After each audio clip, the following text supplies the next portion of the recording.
Bihira talaga ba? Malaking kawalan si Beyonce sa Kalingap? Pwede nga. Guys, mga Kalingap, talagang mapapaisip nga po tayo sa mga naging usapin tungkol nga po kay Beyonce at sa Kalingap. Ayan guys, mga Kalingap, kayo nga po ang sumagot. Ano nga ba ang masasabi nyo po patungkol po dito? Malaki nga bang kawalan itong si Beyonce sa Kalingap kapag ito nga po ay tuluyan ng nawala? Ayan, naniniwala po ba kayo? Ano po sa palagay nyo? Ayan, comment lang po kayo dito sa ating comment section. So, heto nga po, malaking kawalan nga ba ang pag-alis niya? O baka naman po hindi talaga ganoon ang tingin ng mga taong naiiwan, 'di ba? Ayan, grabe 'di ba? Pero syempre, wag niyo pong kalimutang mag-subscribe, pa-like, share and comment po muna. And wag niyo pong kalimutang suportahan ang lahat po ng mga Kalingap reactor. So, sa video pong ito, guys, mga Kalingap, ay talagang pag-uusapan po natin ang mga naging reaksyon. At kung bakit nga po may ilan na tila nga po ay hindi sang-ayon sa mga sinasabing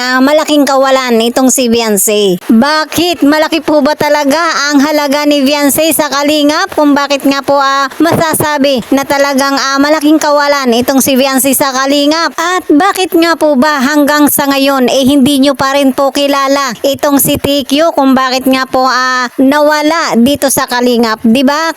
Biglang napapunta sa Team Guapa. So dito nga po guys, mga Kalingap, nangyayari na yung mga bagay na hindi nga po natin inaasahan, 'di ba? Dahil nga po dito ay talagang itong si Beyonce ay napakarami nga pong sponsor. At ito nga po ay hindi po natin maitatanggi dahil alam po natin na ito ay galing pa sa Kalingap, 'di ba? Dahil sa ngayon, mga Kalingap, sa mga issue at pera ang habol niya lamang sa mga sponsor. Syempre kung pera-pera din lamang po ang pag-uusapan, bakit hindi nga po siya magpawakwak, 'di ba? Kung kaya nga po sa ngayon ay nandyan siya sa Team Guapa ni Mang Iking. Hindi po naisip ni TQ na kaya siya ay umangat sa buhay, nagkapera, nagkabahay, nagkaroon ng mga ari-arian dahil nga po sa Kalingap. Sabihin na po natin guys, mga Kalingap, ang salitang walang kwentang natulungan, 'di ba? Okay na po sana, 'di ba? Nagpaalam na at the end of vlog. Pero ano nga po ang ginawa? Nagpawakwak, 'di ba? Nagpawakwak sa aswang.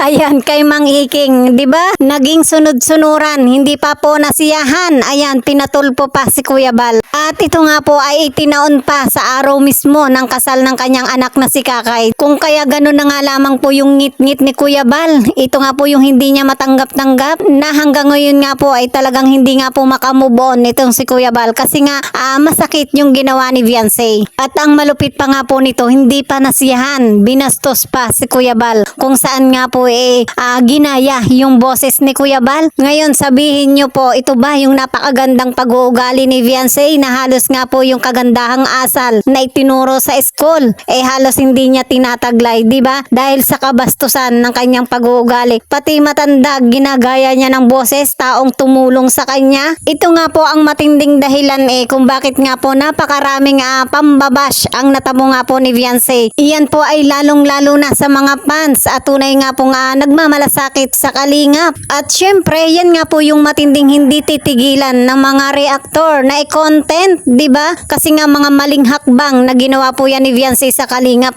So, ngayon niyo po sabihin na ito ba yung taong may ganitong pag-uugali na may malaking kawalan sa Kalingap? Kaya naman, dun po sa mga antay na napakalaking tiwala po sa sarili at dun po sa kanilang mga iniidolo. Ayan, sigurado po ako dyan guys, mga Kalingap, na talagang hindi po kawalan si Beyonce sa Kalingap. O baka naman po Kalingap ang napakalaking kawalan para po kay Beyonce. Ayan, gets nyo po ba guys, mga Kalingap?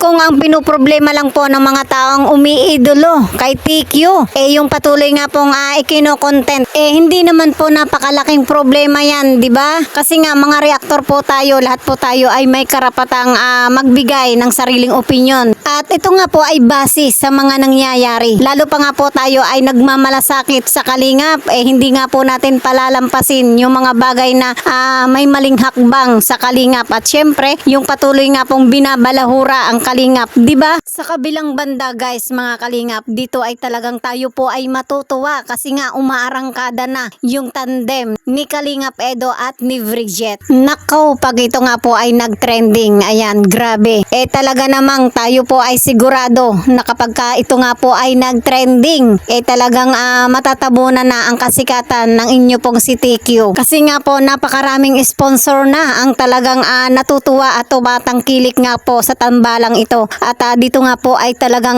napawaw itong si Bridget at lalo na nga po itong si Kalingap Rab. At ngayon nga po ay talagang nasasaksihan po natin na talagang nagte-trending na yung samahan nga po ni Papa Eds at ni Bridget dahil nga po sa mga nangyayari sa ngayon. Dahil sabi nga po nila, bagay na bagay po sila at talagang napakaganda yung kanila pong chemistry.